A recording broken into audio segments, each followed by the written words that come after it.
The throat, a little scratchy. It's a little scratchy because I inhaled smoke last night, cigar smoke. I myself did not partake. That would be unethical.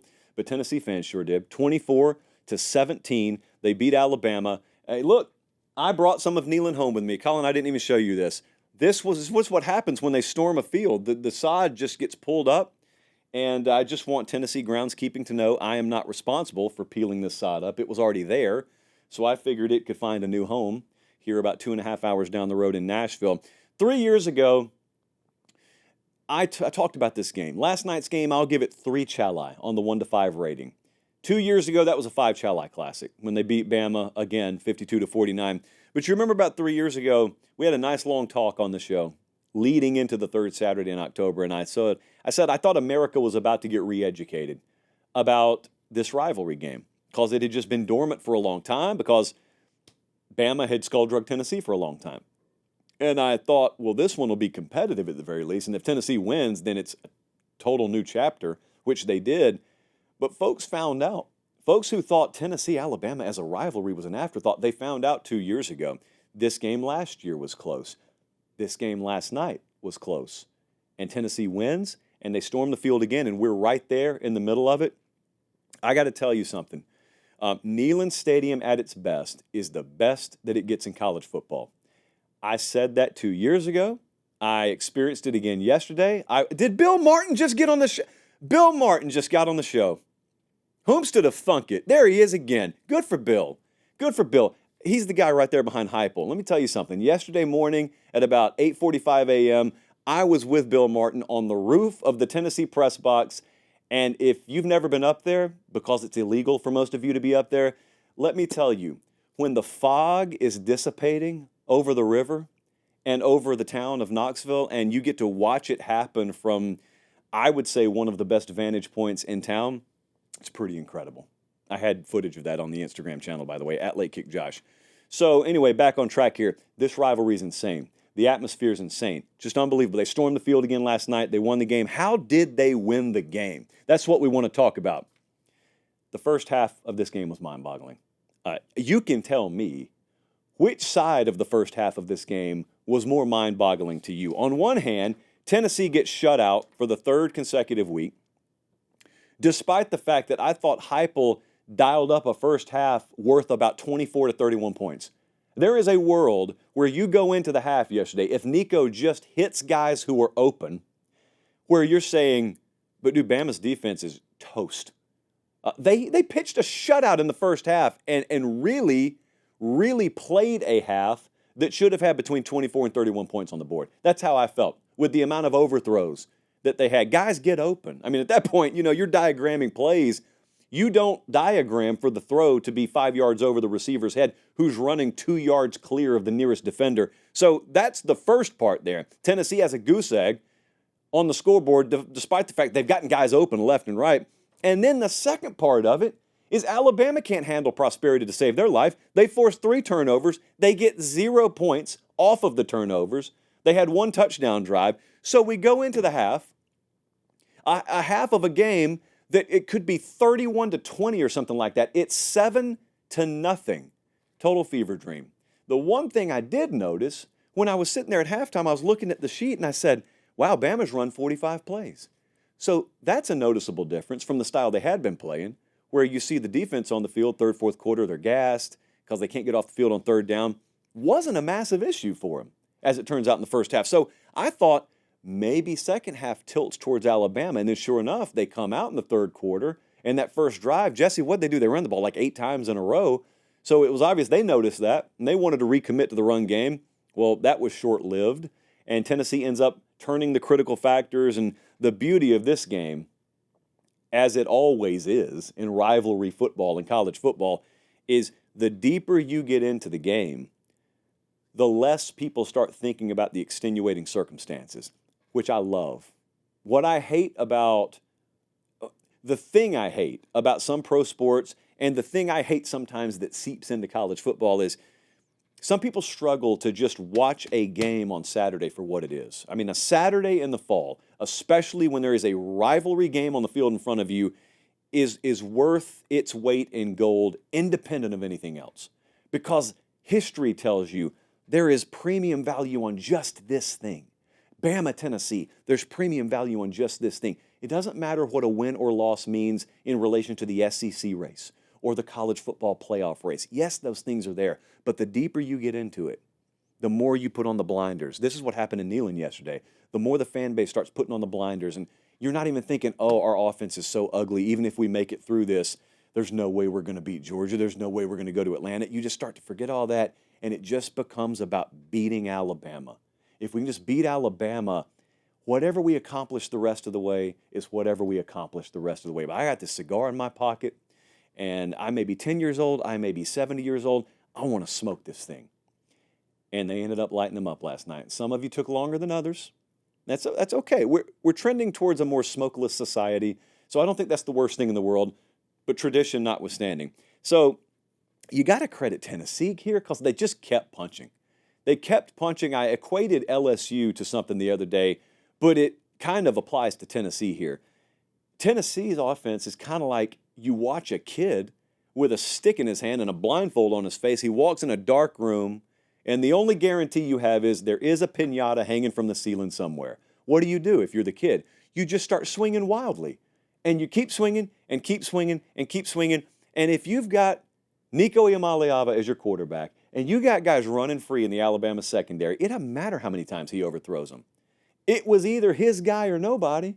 I mean, Tennessee's interception was when the backup came in. So at least Iamaleava is throwing it to his guy or nobody. You just keep swinging. What other option do you have? So Tennessee kept swinging, and in the second half, you got the explosive run from Sampson that led to a touchdown. But then when he hit that 55-yard pass, I thought it was to Brazel, but it was to Deontay Thornton. When he hit that on the run, just unbelievable athlete, by the way. It just uncorks one. Throws one further than most kids playing quarterback at high school probably do with a crow hop. It was kind of game on. You're waiting for the click moment for this Tennessee offense in general. You're waiting for it within the game. That was it. And at that point, it doesn't matter that you've been shut out in the first half because they never pulled away. And you turned the ball over to them, and they never pulled away. So at that point, it's your game. And at that point, the teeth of that place just sink themselves into Alabama. Bama was rattled. They were uncomfortable. They were as penalized as I remember seeing them.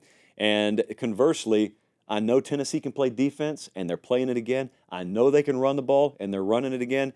Now am I seeing the explosive passing ability show up. It did enough for this game. So then we take the blinders off for a second. Okay, that's just immersing yourself in the game. Then you take the blinders off for a second. After you've celebrated and after you've woken up the next morning, you watch the replay and go to church and whatnot, you start thinking to yourself, okay, that second half last night, Georgia folks could feel the same way about different aspects of their team. The things we saw, is that here to stay? Or was it just a one-time thing? You know, Bama had the first half against Georgia, and you'd like to think the facets that you saw there, it's here to stay. It wasn't here to stay. So there's no guarantee. There's no guarantee. That's why you got to get right back to work and making sure that that win against Alabama gets parlayed into a win against Kentucky and then Mississippi State. And you go to Georgia in a few weeks. Who knows what to expect at that point? So that's Tennessee. There are many different ways you could talk about Alabama. In this game, there are many different ways you could talk about Alabama, where they are this season right now. And by the way, we got a lot of folks watching live. Do me a favor, subscribe to the channel if you will. This show's free. I would like for it to remain free. It's going to remain free. But to really help that, just subscribe to the channel. Predictably, a lot of people started questioning Neyland DeBoer after this game, which is fine because he's the head coach of the program there. Neyland DeBoer, I mean, I don't know if I could say this in stronger terms than I'm about to say it. Neyland DeBoer is 1,000% the right guy for that job. Neyland DeBoer is it. This Alabama team is not right now. It is a crazy year that's unfolding. So even now, even with as bad as they looked and as discombobulated as they looked last night, I'm not totally writing them off because I'm not writing off about 20 or 25 teams right now. But they look lost. They look lost and they look worse by the week. See, that's the difference. Tennessee, you could see a trend up. Georgia, definite trend up. LSU, we'll talk about them later, trend up. Alabama has less and less of an offensive identity by the week, which is not a good thing. They were 3 of 14 on third down. They had 15 penalties for 115 yards. They allowed 9 tackles for loss. They had 3 explosive passes yesterday, and all of them were under 30 yards. There's just nothing there. And I can promise you, Milroe played the worst game I've seen him play yesterday. There was probably a little baked-in assumption amongst Tennessee folks that he was going to get his on the ground. You don't want him to run all over you, but you're just being realistic. Milroe's a phenomenal athlete, and based on what he's put on tape, based on what you know about him, he's going to get some yards on the ground. We can't let him kill us on the ground. Yeah. What do you have, like 10, 20 yards or something like that on the ground? Just a total non-factor with his legs. Threw the ball as bad as I've ever seen, to the point where I assume something's wrong with him. I don't have that confirmed. There's no way that there's something not wrong with him. I mean physically. I don't mean mentally. I'm not trying to diagnose that. But that's the worst I've seen him. They have no explosive runs really in this game either. So, I mean, what is Alabama? Like, where is Alabama going? I don't know. I will say this. I mean, just kind of being around the program as much as I am, I don't really question the buy-in. Like, I don't question the fight. I just don't know that they're good enough. I do think there's some revisionist history that's being applied a little bit. I still got dirt from the sod that's on the desk. I think there's a little bit of revisionist history that's applied to Alabama. I think there's some revisionist history that's being applied to Alabama right now, because I had a lot of my buddies texting me. I saw a lot of folks talking after the game about how, well, Nick Saban would never allow this to happen, and that would never happen under Saban. Well, get specific. What are you talking about?